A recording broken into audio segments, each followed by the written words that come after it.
Il était simplement venu après les cours manger un repas bon marché et rester invisible. Mais une voiture étrange près de la fenêtre a tout changé. Quelques secondes ont suffi pour qu'il fasse un choix. Un choix qui aurait pu lui coûter la vie ou le transformer en légende.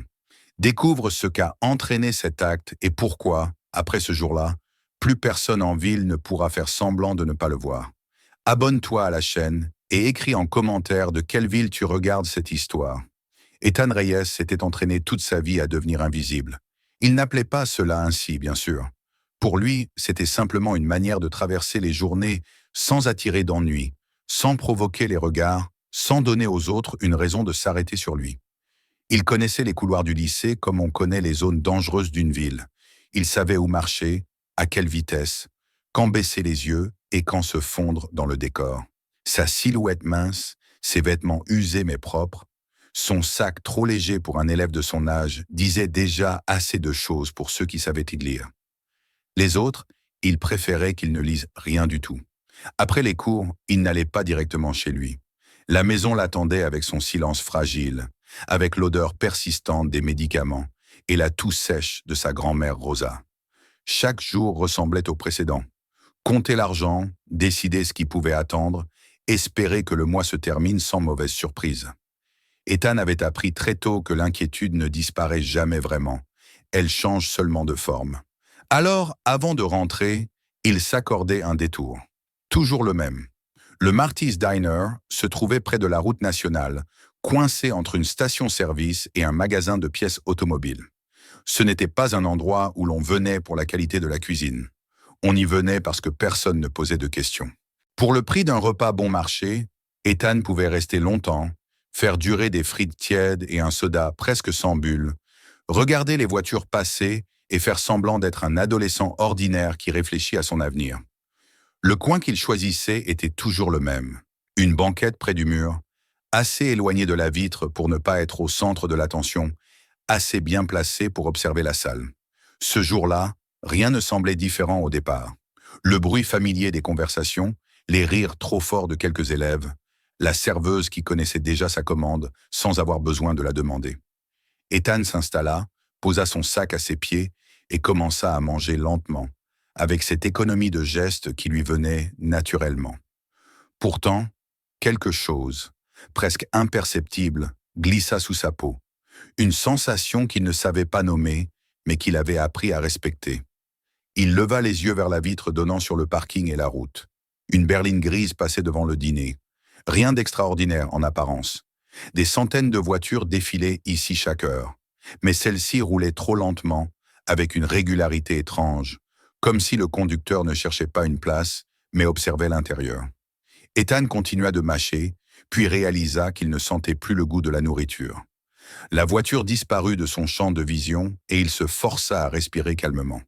Quelques minutes plus tard, elle repassa. Même vitesse, même trajectoire. Ethan sentit ses épaules se tendre malgré lui. Il n'était pas paranoïaque. Il avait simplement grandi dans un environnement où l'on apprenait à remarquer ce que les autres ignoraient. Les détails inutiles devenaient des signaux de survie. Il cessa de manger, posa ses mains sur la table et observa sans cligner des yeux. À une table près de la vitre était assise Claire, la nouvelle. Elle était arrivée au lycée un mois plus tôt et depuis, personne n'avait vraiment réussi à la cerner. Elle ne faisait pas d'efforts pour se mêler aux autres, mais elle n'avait pas non plus l'air intimidée. Ses vêtements étaient simples, mais d'une qualité qui jurait avec l'environnement. Son sac à dos n'était ni décoré ni abîmé. Elle avait cette posture droite, presque trop maîtrisée pour son âge, et un regard fermé, comme si elle portait en permanence un poids invisible. Ethan l'avait remarqué sans chercher à la connaître.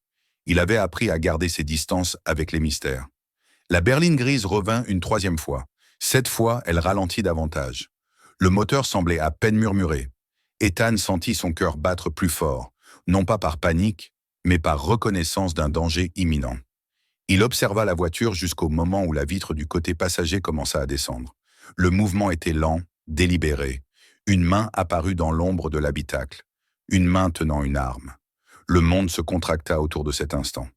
Le dîner, le bruit, les voix, tout se réduisit à cette fraction de seconde où Ethan comprit ce qui allait se passer. Il n'eut pas le temps de réfléchir aux conséquences, ni même à lui-même. Les réflexions étaient un luxe qu'il ne s'était jamais permis. Son corps réagit avant sa pensée. Il se leva brusquement, renversant presque sa chaise, et parcourut en quelques pas la distance qui le séparait de la table de Claire. Il la percuta de plein fouet, faisant basculer la table et les projetant tous les deux au sol. Il la recouvrit de son corps, cherchant instinctivement à la protéger, à absorber ce qui venait. Le premier coup de feu éclata presque en même temps que le fracas de la vaisselle. Le verre explosa dans un bruit sec et strident. Des éclats volèrent dans tous les sens. Les cris remplirent l'air, mêlés au crissement des pneus et à l'odeur brutale de la poudre. Ethan sentit une douleur brûlante traverser son dos, puis une autre, plus basse, plus profonde. L'air sembla devenir lourd, presque impossible à respirer. Chaque son lui parvenait comme à travers de l'eau. Il serrait les dents, essayant de rester conscient, essayant surtout de rester au-dessus de Claire. Il entendit sa voix, un cri étouffé, paniqué, mais vivant. Ce son devint son unique point d'ancrage. Tant qu'elle criait, tant qu'elle respirait, il savait qu'il avait fait ce qu'il fallait. Les balles cessèrent aussi soudainement qu'elles avaient commencé. Un silence irréel s'installa, brisé seulement par les sanglots et les gémissements. Avant même que les sirènes ne puissent point se faire entendre au loin, un autre bruit monta de la rue. Un grondement grave, multiple, puissant. Des moteurs. Beaucoup de moteurs. Le sol vibra légèrement, comme si la route elle-même réagissait. Claire, tremblante, sortit son téléphone. Son visage changea en une seconde. La peur brute laissa place à une concentration glacée, à une maîtrise qui n'avait rien d'adolescent. Ethan, lui, luttait pour rester conscient. Il sentait ses forces le quitter, mais il percevait encore la pression de la main de Claire qui serrait la sienne. Il ne savait pas qui elle était réellement. Il ne savait pas que les coups de feu ne lui étaient pas destinés.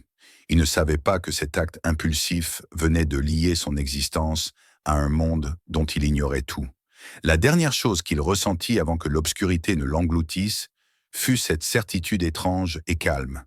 Quoi qu'il arrive ensuite, il ne serait plus jamais aussi invisible qu'avant.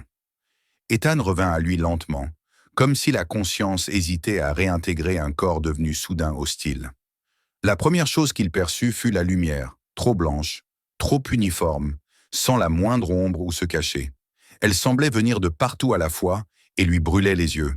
Puis vinrent les odeurs, âpres et étrangères, un mélange d'antiseptique et de plastique qui lui serra la gorge. Lorsqu'il tenta de respirer plus profondément, une douleur fulgurante se répandit dans sa poitrine, l'obligeant à s'arrêter net. Son corps entier protesta, comme s'il lui reprochait d'avoir osé revenir. Il essaya de tourner la tête, mais le simple mouvement déclencha une vague de feu le long de son dos. Un gémissement lui échappa malgré lui. Des bips réguliers, mécaniques, répondaient à son souffle irrégulier. Il comprit qu'il était à l'hôpital avant même d'ouvrir complètement les yeux. Cette certitude n'apporta aucun soulagement. Au contraire, elle réveilla une angoisse sourde, plus profonde que la douleur. Il pensa à sa grand-mère Rosa. Il pensa à Claire. Et il se demanda, avec une clarté presque cruelle, s'il avait survécu pour compliquer encore un peu plus leur vie à tous les deux. Lorsqu'il parvint enfin à focaliser son regard, il distingua une silhouette assise près du mur. Un homme massif, immobile, comme taillé dans la pierre. Il ne portait pas de blouse médicale. Ses bras étaient en un couvert de tatouages sombres qui semblaient raconter des histoires de route et de bataille. Sur son gilet, une écusson discret attirait l'œil sans chercher à s'imposer. Ethan n'en connaissait pas encore la signification exacte, mais il en ressentit immédiatement le poids. L'homme ne parla pas. Il se contenta de le regarder avec une attention calme, presque protectrice, comme si sa présence était à la fois un avertissement et une promesse. Un médecin entra peu après, accompagné d'une infirmière. Ils parlèrent d'un ton professionnel, précis, comme s'ils décrivaient une machine endommagée. 2 blessures par balle. L'une avait perforé un poumon, provoquant une hémorragie qui avait nécessité une intervention rapide. L'autre était passée dangereusement près de la colonne vertébrale. Quelques millimètres de plus, expliqua le médecin, et les conséquences auraient été irréversibles. Il conclut par une phrase étrange, prononcée sans emphase. Ethan avait eu de la chance. Une chance si étroite qu'elle ressemblait presque à un miracle. Ethan écoutait sans vraiment entendre. Le mot « chance » lui semblait déplacé. Rien dans sa vie n'avait jamais ressemblé à ce que d'autres appelaient de la chance. Quand le médecin sortit, l'homme au gilet tatoué se leva enfin. Ses pas étaient lourds mais mesurés. Il se présenta brièvement, sans donner de détails inutiles, et ajouta une information qui déstabilisa Ethan, bien plus que le diagnostic médical. Sa grand-mère était venue le voir. On l'avait conduite jusqu'ici. On s'était assuré qu'elle ne manque de rien. Cette phrase résonna en lui avec une force inattendue. Il voulut poser des questions, mais sa gorge se serra. Il imagina Rosa dans cette chambre blanche, si différente de leur petit appartement. Il imagina son inquiétude, son courage silencieux, et il imagina surtout l'aide qu'on lui avait apportée. Quelqu'un avait pris soin d'elle. Quelqu'un avait payé. Dans le monde d'Ethan, rien n'était jamais gratuit. Plus tard dans la journée, la porte s'ouvrit à nouveau. Cette fois, l'air sembla changer, devenir plus dense. L'homme qui entra n'avait rien de spectaculaire au premier regard. Il n'élevait pas la voix. Il ne faisait pas de gestes inutiles. Mais chaque mouvement trahissait une assurance absolue, celle de quelqu'un habitué à être obéi sans avoir besoin de le demander. Ses yeux se posèrent sur Ethan avec une attention calme, presque clinique.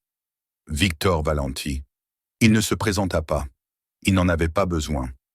Il s'approcha du lit et observa Ethan longuement, comme s'il évaluait un fait plutôt qu'un adolescent blessé. Lorsqu'il parla enfin, sa voix était basse, posée. Il commença par une seule phrase, simple, dépouillée de toute émotion superflue. Claire allait bien. Elle n'avait pas été touchée. Ce qui s'était passé au dîner n'était pas un accident. Et le fait qu'elle soit en vie tenait à l'acte d'Ethan. Il ne remercia pas. Il constata. Dans son monde, la reconnaissance prenait une autre forme. Il posa ensuite des questions. Précises. La voiture, sa couleur, sa vitesse, l'endroit exact où elle s'était arrêtée, la direction dans laquelle elle était repartie. Ethan, malgré la douleur et la fatigue, fit un effort pour se souvenir. Il revit la scène, image par image, s'accrochant aux détails comme il l'avait toujours fait. Il comprit instinctivement que ces informations n'étaient pas destinées à la police. Elles serviraient à autre chose, à quelqu'un d'autre. Quand Victor se leva pour partir, il ajouta une dernière phrase. Ce qui avait été fait ne serait pas oublié, ni d'un côté ni de l'autre. Puis il quitta la pièce, laissant derrière lui un silence lourd de conséquences. Ethan resta immobile, le regard fixé sur le plafond. Les pièces du puzzle commençaient à s'assembler dans son esprit, dessinant une image qu'il n'avait jamais cherché à voir. Ce fut Claire qui acheva de rendre cette image tangible. Elle entra discrètement, comme si elle avait peur de déranger, sans la carapace distante qu'elle portait habituellement au lycée. Sans cette distance, elle paraissait plus jeune, presque fragile. Elle s'assit près du lit et resta un moment sans parler, les mains serrées sur ses genoux. Quand elle leva enfin les yeux vers lui, Ethan y vit quelque chose de nouveau. De la peur, oui, mais surtout une culpabilité profonde. Elle resta souvent avec lui au fil des jours suivants. Elle faisait ses devoirs en silence, lui apportait des livres, essayait de maintenir une normalité factice entre les murs de l'hôpital. Mais Ethan voyait bien que ses doigts tremblaient, parfois. Elle n'avait pas peur pour elle-même. Elle avait peur de ce qu'il avait payé à sa place. Cette prise de conscience changea quelque chose entre eux. Leur lien ne naquit pas de paroles ou de promesses, mais de cette vérité silencieuse qu'ils partageaient désormais. La chambre d'hôpital devint peu à peu le centre d'un monde étrange. Des hommes que Ethan n'avait jamais vus auparavant montaient dans la garde devant la porte. Les infirmières cessèrent de poser des questions. On apportait de la nourriture correcte, parfois même trop bonne pour un simple patient. Un homme grand et taciturne lui apprit à jouer aux échecs. Un autre déposait discrètement du chocolat sur la table de chevet. Ce n'était pas de la gentillesse. C'était une manière de dire qu'il comptait. Lorsque le médecin annonça qu'Ethan pourrait sortir, à condition de suivre une longue rééducation, il éprouva un soulagement mêlé d'appréhension. Victor revint une dernière fois avant la sortie. Il posa sur la table une enveloppe épaisse, de l'argent, beaucoup plus que ce qu'Ethan avait jamais tenu entre ses mains. Victor expliqua calmement que ce n'était pas une aumône. C'était une compensation, pour le temps perdu, pour la douleur, pour la vie bouleversée. Ethan voulut refuser. Les mots lui brûlèrent la langue. Mais il pensa à Rosa, à ses médicaments, aux factures empilées sur la table de la cuisine. Il comprit que, dans ce monde, Refuser pouvait être perçu comme une offense. Il accepta, la gorge serrée, en se promettant de ne jamais oublier ce que ce geste impliquait. Le jour de sa sortie, Claire lui apporta un sac avec des vêtements propres. Parmi eux, une veste en cuir simple, sans aucun signe distinctif. Lorsqu'il l'enfila et se regarda dans le miroir de la chambre, il eut du mal à se reconnaître. Il n'était plus le garçon qui cherchait à disparaître. Quelque chose dans sa posture avait changé, malgré la douleur encore présente. Quelque chose d'irréversible. Quand il quitta l'hôpital, ce ne fut pas en bus. Un grand pick-up l'attendait, accompagné de plusieurs motos. Ethan inspira profondément, conscient que le chemin qu'il empruntait désormais ne le ramènerait jamais tout à fait à la vie d'avant. Derrière lui, les portes de l'hôpital se refermèrent. Devant lui s'ouvrait un monde dont il n'avait aperçu jusqu'ici que l'ombre.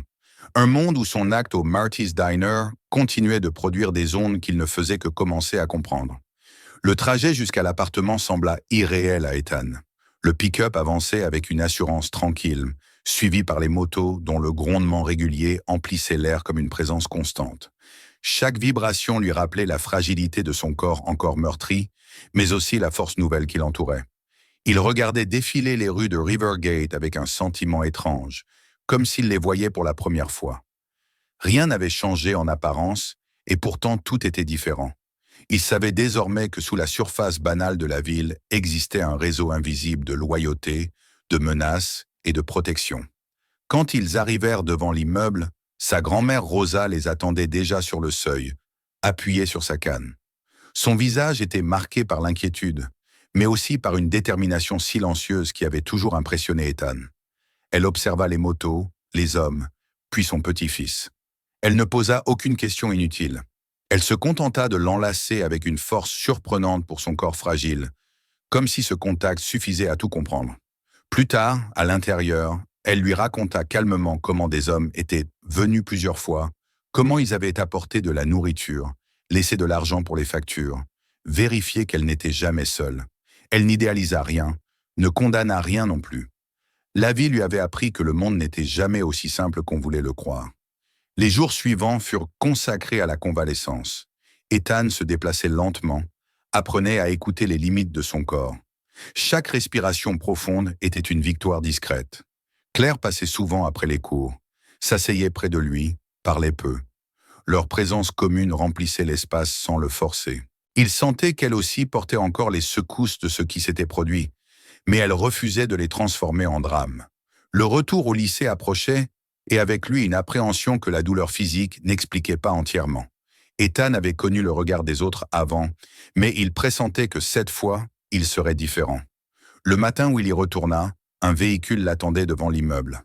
Pas les motos cette fois, mais une voiture sombre conduite par l'un des hommes de Victor. Lorsqu'il descendit devant l'entrée du lycée, le bruit des conversations se tut presque instantanément. Il sentit les regards se poser sur lui, lourds, insistants, chargés de curiosité, de crainte ou d'admiration mal dissimulée. Il traversa la cour lentement, conscient de chaque pas. Personne ne se moqua, personne ne le bouscula. Certains élèves détournaient même le regard, comme s'ils craignaient d'attirer une attention indésirable. D'autres chuchotaient, recomposant l'histoire avec des détails inventés. Ethan comprit alors que la discrétion qu'il avait cultivée toute sa vie venait de lui être retirée sans possibilité de retour. Dans le couloir principal, il croisa celui qui, autrefois, s'était amusé à le provoquer, à le pousser, à tester ses limites. Cette fois, le garçon s'arrêta devant lui avec une hésitation visible. Son excuse sortit maladroitement, trop rapide, presque étouffée par la peur. Ethan l'écouta sans répondre. Il ne ressentit ni satisfaction ni colère, seulement une constatation froide. Les rapports de force avaient changé, et même ceux qui se nourrissèrent de domination savaient reconnaître le danger. À l'heure du déjeuner, Claire fit un geste qui confirma ce changement. Elle choisit la table la plus visible de la cafétéria et posa son sac sur la chaise en face d'elle, clairement réservée. Quand Ethan s'approcha, un silence s'installa, puis la vie reprit peu à peu son cours. Il s'assit face à elle, conscient de la portée de ce simple acte. Elle ne cherchait pas à se cacher, ni à minimiser leur lien. Pour la première fois, Ethan se sentit à sa place. Non parce qu'on l'acceptait par compassion, mais parce qu'on ne pouvait plus l'ignorer. Malgré cette apparente accalmie, La ville n'avait pas oublié la fusillade du Marty's Diner. Les rumeurs circulaient, les regards se faisaient plus méfiants. Ethan comprit progressivement que l'attaque n'était pas un événement isolé. Elle faisait partie d'un conflit plus vaste, d'une lutte silencieuse entre groupes qui se partageaient l'influence de Rivergate. Les Haleines écarlates, comme on les appelait, cherchaient à étendre leur pouvoir. En visant Claire, ils avaient frappé au cœur de ce qui comptait le plus pour Victor Valenti. Un soir, alors que la lumière tombait, Ethan reçut un message bref. On lui demandait de se préparer. Une voiture viendrait le chercher. Il sentit son estomac se nouer. Il n'était pas guéri. Il n'était pas un combattant. Pourtant, il comprit qu'il ne s'agissait pas de lui demander de se battre. Il s'agissait de voir. La maison du club se trouvait à l'écart, entourée de terrains et d'ateliers. L'odeur du métal, de l'essence et de la sueur imprégnait l'air. Il n'y avait rien de romantique dans cet endroit. Les hommes se déplaçaient avec efficacité, parlaient peu. Des cartes étaient étalées, des adresses notées, des téléphones consultés. Ethan observait en silence, réalisant que la violence la plus redoutable n'était pas celle qui criait, mais celle qui s'organisait. Victor expliqua sans emphase ce qui allait se passer. Les haleines écarlates avaient en laissé des traces, des erreurs. Il était temps de leur rappeler une règle fondamentale. On ne touche pas à la famille sans en payer le prix. Ethan comprit qu'il était là pour une raison précise. Sa présence incarnait ce qui avait déclenché cette réaction. Il était la preuve vivante que l'attaque avait échoué, mais aussi qu'elle avait franchi une limite irréversible. La nuit tomba, et avec elle commença une série d'actions rapides et ciblées. Ethan ne participa pas directement. Il observa. Il vit comment des lieux étaient investis sans éclat inutile, comment des documents disparaissaient, comment certaines personnes étaient isolées, privées de leurs appuis. Il comprit que la vraie puissance résidait dans le contrôle des informations et des conséquences. La police apparut là où il fallait, quand il fallait, guidée par des indices laissés avec précision. La dernière étape eut lieu près de la rivière, dans un entrepôt mal éclairé. Ethan sentit le froid lui parcourir l'échine lorsqu'il vit l'homme qui avait orchestré l'attaque perdre peu à peu sa contenance. Il n'y eut pas de discours théâtral, pas de vengeance criée, seulement une réalité implacable. Il était fini. Son influence s'effondrait, ses alliés disparaissaient, son nom cessait d'inspirer la peur. Sur le chemin du retour, Ethan éprouva un soulagement profond. Ce n'était pas de la joie.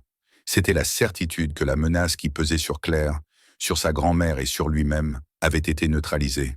Ses cicatrices prenaient un sens nouveau. Elles n'étaient plus seulement le souvenir de la douleur, mais la trace d'un choix qui avait modifié le cours des choses. Les jours suivants furent plus calmes. La vie reprit un rythme presque normal. Pourtant, Ethan savait qu'il marchait désormais sur une ligne différente, entre deux mondes. Celui de l'adolescent discret qu'il avait été et celui, plus complexe, qui s'ouvrait devant lui.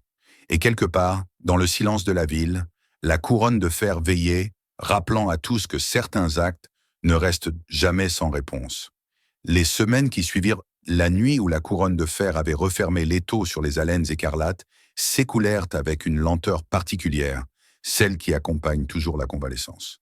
Pour Ethan, chaque journée était une négociation silencieuse avec son propre corps. Il apprenait à respirer à nouveau, sans que l'air ne lui déchire la poitrine, à marcher sans que la brûlure ne remonte le long de sa colonne, à accepter la fatigue comme une étape et non comme une défaite. Les cicatrices sur son dos tiraient encore parfois, rappelant à son esprit ce que sa chair n'oubliait pas, mais la douleur perdait peu à peu son caractère menaçant.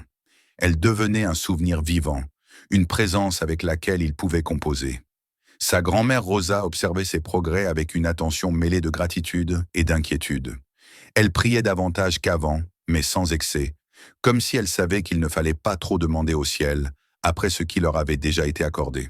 Elle avait cessé de compter chaque pièce avec la même angoisse, consciente que l'aide reçue avait repoussé, au moins pour un temps, les choix impossibles entre le loyer et les médicaments. Ethan, de son côté, se promettait en silence de ne jamais considérer cette aide comme acquise. Elle avait un poids, une signification, et il le sentait jusque dans les gestes les plus simples de leur quotidien. Claire était devenue une présence constante, presque naturelle. Elle passait le voir après les cours, parfois simplement pour s'asseoir et lire à côté de lui, parfois pour lui parler de choses banales, comme si elle cherchait à réinventer une normalité qui leur avait été arrachée trop tôt. Leur relation avançait sans précipitation, sans déclaration inutile. Ils avaient appris à se comprendre dans le silence, dans les regards échangés, dans cette certitude tranquille qu'ils pouvaient être eux-mêmes l'un avec l'autre sans craindre le jugement. Claire n'était plus seulement la fille entourée de dangers et de secrets. Elle était quelqu'un qui, pour la première fois, pouvait déposer ce fardeau sans craindre qu'il n'écrase celui qui se tenait à ses côtés. Lorsqu'Ethan retourna plus régulièrement au lycée, il sentit que le regard des autres avait changé de nature. On ne le poussait plus dans les couloirs. On ne riait plus de ses vêtements. Certains élèves le saluaient avec un respect maladroit, d'autres l'évitaient soigneusement. Il apprit à distinguer ceux qui le respectaient sincèrement de ceux qui agissaient par peur. Cette distinction ne le rendait ni amer ni fier. Elle le rendait simplement plus lucide. Il comprit que la visibilité avait un prix, tout comme l'invisibilité en avait eu un autre. Un soir, il reçut un message bref, presque anodin, qui l'invitait à un dîner au club. L'idée le mit mal à l'aise. Il avait déjà franchi un seuil en entrant dans ce monde, mais cette invitation représentait quelque chose de différent, de plus intime. Il hésita un instant, puis accepta. Refuser aurait été mal compris, et au fond de lui, il sentait qu'il était prêt à affronter ce qui l'attendait. La maison du club était baignée d'une lumière chaude ce soir-là. Des voix, des rires, de la musique emplissaient l'espace. L'odeur de la viande grillée se mêlait à celle du carburant et du cuir. Ce n'était pas une réunion tendue, ni une démonstration de force. C'était une famille élargie, avec ses codes, ses excès et ses enfants courant entre les tables. Ethan observa tout cela avec une surprise discrète. La peur qu'il avait ressentie lors de sa première visite avait laissé place à autre chose, un respect prudent, presque une curiosité. Au cours de la soirée, Victor s'approcha de lui, accompagné du président du club. Ils échangèrent d'un quelques mots simples, sans cérémonie inutile. Puis on lui tendit une boîte. Le silence se fit naturellement autour d'eux, non par obligation, mais par reconnaissance du moment. À l'intérieur se trouvait un gilet en cuir, sobre, sans les insignes complets qui marquaient l'appartenance officielle. Une petite pièce cousue à l'intérieur portait une mention claire, sans emphase. Ami du club, Ethan sentit le poids du gilet lorsqu'il l'enfila. Ce n'était pas une armure, ni une promesse de pouvoir. C'était un signe, une déclaration silencieuse adressée à ceux qui savaient lire ce genre de symbole. Autour de lui, quelques hommes hochèrent la tête, d'autres lui tapèrent l'épaule avec une approbation simple, dénuée de condescendance. Il ne se sentit pas glorifié. Il se sentit reconnu. Plus tard, Victor l'attira à l'écart, loin du bruit et des rires. Il parla peu, comme toujours. Il expliqua que ce gilet ne faisait pas d'Ethan un membre, ni un soldat. Il faisait de lui quelqu'un que l'on protège. Quelqu'un dont on reconnaît la valeur, non pas pour ce qu'il pourrait apporter, mais pour ce qu'il avait déjà fait. Victor sortit ensuite de sa poche un objet lourd et froid qu'il déposa dans la main d'Ethan. Une pièce en métal, marquée du symbole du club. Il lui expliqua sa signification sans détour. Si un jour Ethan se retrouvait sans issue, il pourrait montrer cette pièce, et l'aide viendrait, sans question. Ethan referma ses doigts sur le métal, conscient de la responsabilité implicite que ce geste impliquait. Il comprenait désormais que la protection n'était jamais gratuite, même lorsqu'elle n'exigeait rien en retour immédiat. Elle liait, elle engageait, elle transformait celui qui l'acceptait. Le temps passa, étrangement rapide et lent à la fois. Ethan continua sa rééducation, reprit peu à peu une vie plus active. On l'aida à trouver une vieille moto, qu'il apprit à réparer et à conduire avec prudence. Le vent sur son visage lui donnait parfois l'impression de respirer pour la première fois. Claire était souvent avec lui, partageant ces moments simples qui avaient une valeur nouvelle depuis qu'il savait à quel point il pouvait être fragile. 1 an s'écoula ainsi. Le jour où le club se réunit pour une décision importante, Ethan sentit son cœur battre plus fort que lors de nombreuses épreuves précédentes. On lui expliqua calmement que, lorsqu'il aurait 18 ans, il pourrait devenir prospect s'il le souhaitait. Rien ne lui était imposé, aucune pression, juste une porte ouverte et la liberté de décider s'il voulait la franchir. Ethan demanda du temps. Il sortit prendre l'air, laissant derrière lui le bruit et les regards. La nuit était fraîche. Il inspira profondément, laissant ses pensées s'ordonner. Il se revit assis seul au Marty's Diner, essayant de se faire oublier. Il se revit se lever, courir, agir sans réfléchir. Il pensa à sa grand-mère, désormais un peu plus sereine, à Claire vivante, obstinée, vraie, aux hommes qui avaient veillé devant sa chambre d'hôpital alors que le monde aurait pu passer à autre chose. Il comprit alors qu'il n'avait jamais cherché la violence, ni le pouvoir. Ce qu'il avait cherché, sans le savoir, c'était un sens, une place, la certitude de compter pour quelqu'un. Il avait trouvé tout cela de la manière la plus inattendue. Quand il rejoignit Claire, elle lui prit la main avec cette assurance tranquille qui lui était devenue familière. Il sentit la chaleur de ce geste simple et avec elle, une paix nouvelle. Les cicatrices sur son dos ne représentaient plus seulement la douleur et la peur.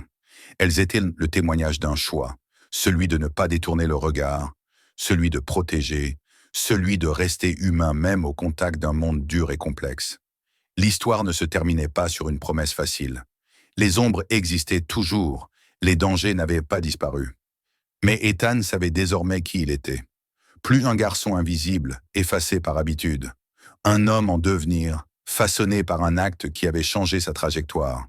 Et cette certitude, plus que toute protection, lui donnait la force d'avancer, quel que soit le chemin qu'il choisirait ensuite. Si cette histoire t'a touché, abonne-toi dès maintenant pour ne pas manquer la suite et les prochaines vidéos. Dis-nous en commentaire de quelle ville tu regardes cette vidéo. Et surtout, partage cette vidéo avec ceux qui en ont besoin aujourd'hui.